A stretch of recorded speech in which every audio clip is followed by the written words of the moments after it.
Hey there, curious minds! Get ready for an amazing trip into the world of how we see and understand things. I'm Rushali Jain, and this video is brought to you by PsychLogic. In this video, we are going to cover the topics: what is sensation and perception, what is the difference between absolute and difference threshold, that is just noticeable difference, the Weber's law and Fechner's law, signal detection theory, and sensory adaptation. We will also talk about the structure of our eye and how our brain makes sense of it. We will also be providing comprehensive yet crisp and systematic lecture notes. So stay tuned and see how you can get the free access to those notes. Without any further ado, let's quickly jump into the video. So our first topic is sensation and perception. Now imagine you're eating a slice of a pizza. Sensation is like the first step when your senses pick up information from the outside world. Your taste buds sense the flavor of the pizza, your nose smells the cheesy aroma, and your fingers feel the warmth of the slice. These are all sensations जो भी हमारे five sense organs environment से senses या signals collect कर रहे हैं और हमारे brain तक भेज रहे हैं, ये सब process sensation में आता है. Now think about how your brain takes all these sensations and makes sense of them. When you realize that the pizza tastes cheesy, smells delicious and feels warm, that's perception. Basically, हमारा brain जो है वो ये सारी senses जो भी हमने signals brain तक भेजे, ये सारे signals brain के लिए एक puzzle की तरह हैं. अब brain इन puzzle के pieces को solve करने की कोशिश करता है, which is perception. In short, sensation is the raw data that our senses collect, and perception is how our brain organizes and understands that data to make sense of the world around us. Moving on to our next topic, that is absolute threshold and just noticeable difference. Now, to understand this topic better, we first should understand what is threshold.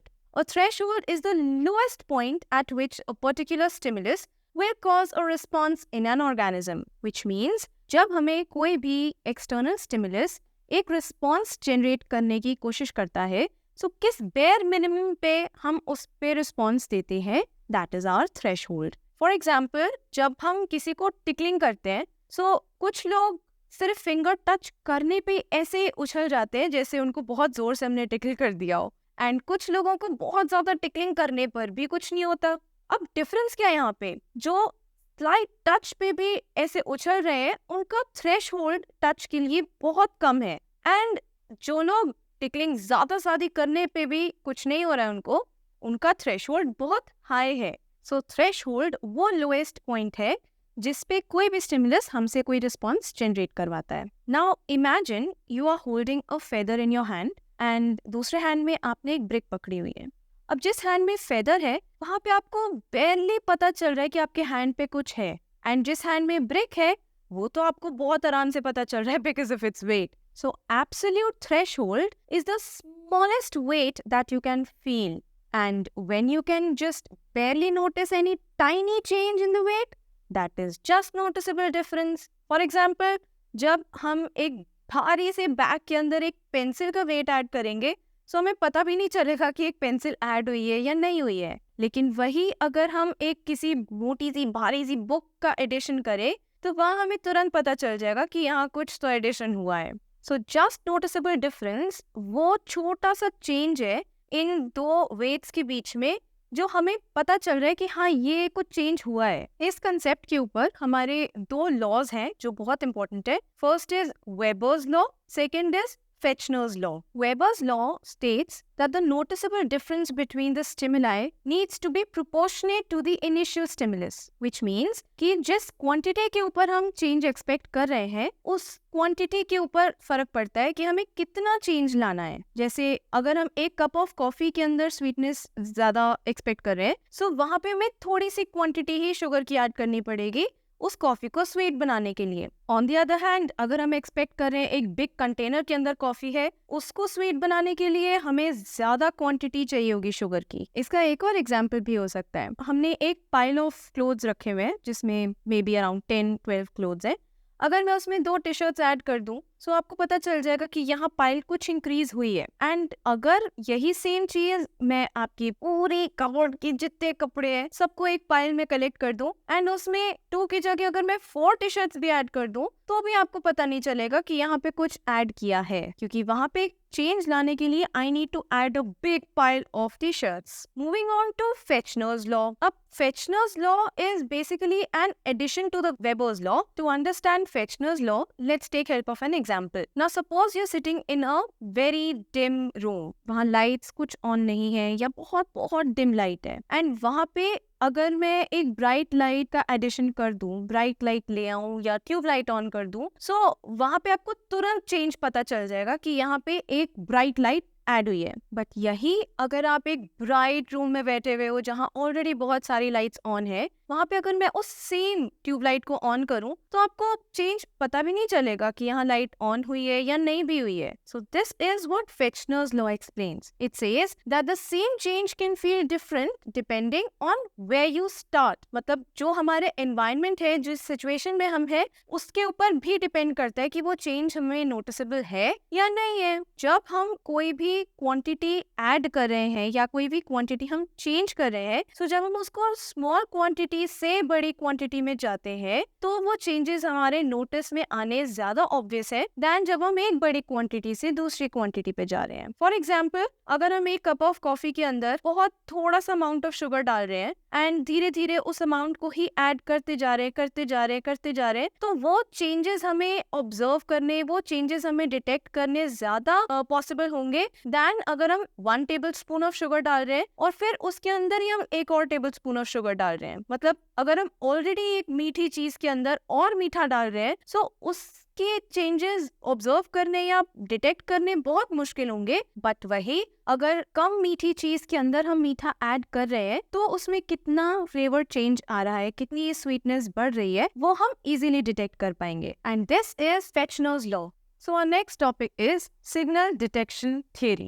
Now imagine you're sitting in a crowded coffee shop and आप एक book read करने की कोशिश कर रहे हो। आसपास noise बहुत ज्यादा है, there's a lot of background noise, people are talking, machines की साउंड है, म्यूजिक भी चल रहा है। Now suddenly you hear your friend calling your name. अब आपको वो सुनाई कैसे देगा इतनी ज्यादा शोर में? Well, that's where signal detection theory comes into play. अब हमारा ब्रेन जो है वो साउंड डिटेक्ट करता है, किस साउंड के ऊपर उसको रिएक्ट करना है, किस साउंड के ऊपर उसको नहीं करना है रिएक्ट। जैसे बैकग्राउंड में जो कुछ भी चल रहा था वो सब कुछ हमारे ब्रेन के लिए एक नॉइज है, लेकिन हमारे ब्रेन ने डिफरेंशिएट कर ली हमारे फ्रेंड की वॉइस एंड हमारा नेम उस बैकग्राउंड नॉइज में से। ये एक सिग्नल डिटेक्शन थियरी में आता है। Signal detection theory is like the game of spot the difference. याद है हम बचपन में खेलते थे एक स्पॉट द डिफरेंस गेम करके, जिसमें हम 2 पिक्चर्स के बीच में से डिफरेंसेस निकालते थे। This is exactly like that. हम जब भी एक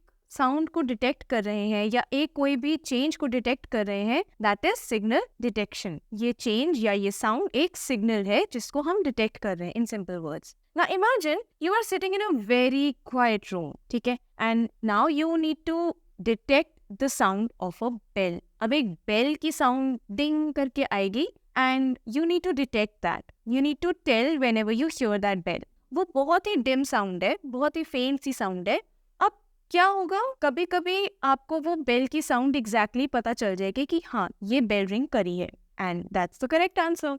कभी कभी आपको ऐसा लगेगा कि बेल रिंग करी है but bell was not ringing, so वो एक फॉल्स अलार्म हो गया। कभी कभी ऐसा भी होगा कि बेल रिंग कर रही है लेकिन आपको नहीं पता चला, वो मिस हो गई। So this theory basically helps us to understand how our senses work. And ये सिर्फ हमारे सेंस ऑर्गन्स की सेंसिटिविटी नहीं चेक करती, बल्कि ये भी देखती है कि हमारा ब्रेन कैसे डिफरेंशिएट करता है मल्टीपल सेंसेस में से इम्पोर्टेंट सेंसेस को जिस पे वो रिएक्ट करता है। ऑलराइट, सो मूविंग ऑन, हमारे नेक्स्ट टॉपिक को मैं एक सिचुएशन से रिलेट करूंगी। Now every one of us have had an experience जब हम किसी स्विमिंग पूल में एंटर करते हैं एंड वहां पे पानी हमें बहुत ठंडा लगता है इनिशियली, एंड तब वी आर सजेस्टेड कि 5 मिनट्स के लिए पैर ऐसी डाल के बैठ जाओ एंड यूल फील बेटर। अब यहाँ पे व्हाट इज एग्जैक्टली हैपनिंग? क्या पानी गर्म हो रहा है हमारे पैर डालने से? नहीं, पानी को कुछ नहीं हो रहा है। हमारी बॉडी उस पानी से अडेप्ट हो रही है, that is sensory adaptation. So sensory adaptation refers to the way our senses adjust to the different stimulus. अब जैसे ये स्विमिंग पूल में ही हम जा रहे थे, सो टेम्परेचर जो पानी का है वो बहुत ठंडा है. हमारी बॉडी जब उस टेम्परेचर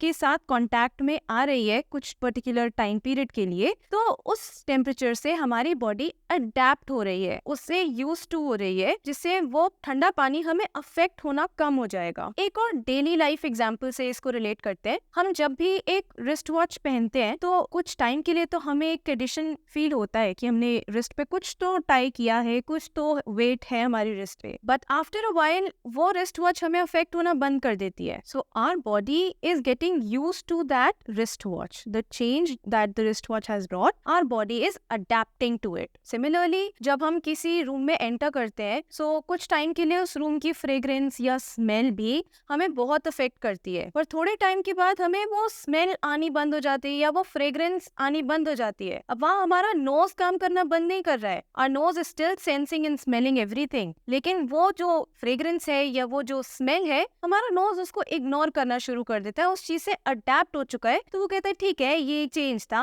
अब ओवर हो गया. Now bring something new if you want something to be observed and noticed. Moving on to the structure of our eye. Now, our eye is a very crucial sense organ and yet it's a very complex one. Now, our eye is just like a camera. अब जैसे camera के अंदर light rays एक angle पे reflect करती है image form करने के लिए, हमारी आईज के अंदर भी सेम कंसेप्ट चलता है. Now we are not going to dive very deep into this topic since it's not very frequently asked, but still we are going to cover just a few parts of the eye. So starting with cornea. Cornea is the frontmost layer of the eye, जो सबसे बाहर एक पतली सी बहुत fine सी layer होती है जो basically हमारे आई को प्रोटेक्ट कर रही है कोई भी एक्सटर्नल चीजों से. That is cornea. Next is iris. Now iris is the colored part of the eye that is controlling the pupil size. जैसे सबकी आईज का कलर डिफरेंट होता है, कईयों की ब्लैक होती है, कईयों की ब्राउन होती है, कईयों की ब्लू, ग्रीन, डिफरेंट कलर्स होते हैं. सो वो पूरी की पूरी आई उस कलर की नहीं होती है, सिर्फ आइरिस का कलर होता है वो. एंड आइरिस एक और फंक्शन कर रहा है, वहाँ पे प्यूपिल का साइज रेगुलेट कर रहा है. अब प्यूपिल is an opening, it's an adjustable opening which is regulating the light. जो भी लाइट रेज हमारी आईज में एंटर कर रही है वो प्यूपिल के थ्रू ही कर रही है. एंड कितनी लाइट रेज एंटर करनी चाहिए है वो हमारा आइरिस रेगुलेट करता है. जैसे जब हम एक ब्राइट लाइट के अंदर कोई चीज देखने की कोशिश करते हैं तो वहाँ हमारी आईज को ज्यादा लाइट रेज अंदर नहीं भेजनी है, सो वहाँ प्यूपिल का साइज बहुत छोटा हो जाएगा. एंड जहाँ हम एक बहुत डिम से रूम में, वहाँ हमारे आईज के अंदर लाइट रेज जानी बहुत जरूरी है कुछ दिखने के लिए, सो वहाँ प्यूपिल का साइज बड़ा हो जाएगा.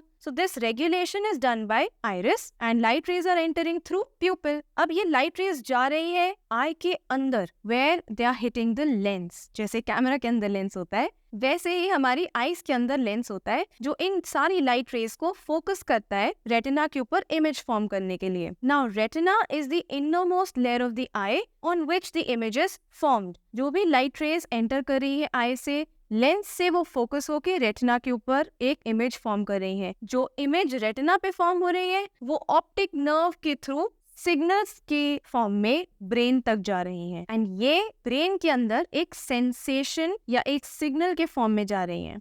Last but not the least, we are going to talk about the occipital lobe. Occipital lobe is that part of the cerebrum which controls the vision and everything related to it. Basically, यहाँ पे हमारा brain इन सारी pictures को जो retina ने image के form में collect करी है, इनको jigsaw puzzle के form में ये लेता है and उनको solve करके एक master picture बनाने की कोशिश करता है. So sensation हमारी eyes ने करी, जहाँ से उन्होंने environment से कोई signals brain तक भेजे, एंड ऑसिपिटल लोब में परसेप्शन का काम हुआ, जहाँ पे उन सारे सेंसेशंस को कलेक्ट करके एक आइडिया पे ब्रेन पहुंचा.